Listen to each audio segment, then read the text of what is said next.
సీతమ్మ తల్లి హనుమకి ఈ విషయం చెప్తుంది. ఒక స్టోరీ చెప్పనా? చెప్పండి.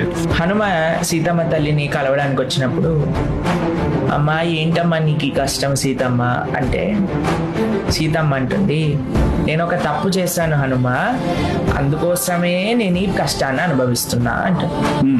అంటే హనుమ అంటాడు, అమ్మా నువ్వు తప్పు చేయటం ఏంటమ్మా, నువ్వు సాక్షాత్తుగా మహాలక్ష్మివి కదా, నువ్వు తప్పు చేయటం ఏమిటి అని అంటే, సీతమ్మ అంటుంది, ఒకరోజు రాముల వారు నా పక్కన ఉన్నారు నాన్న, రాముడు పక్కనుండంగా నేను ఒక బంగారు జింక కనిపిస్తే ఆ జింక కావాలి అని రాముడిని అడిగా.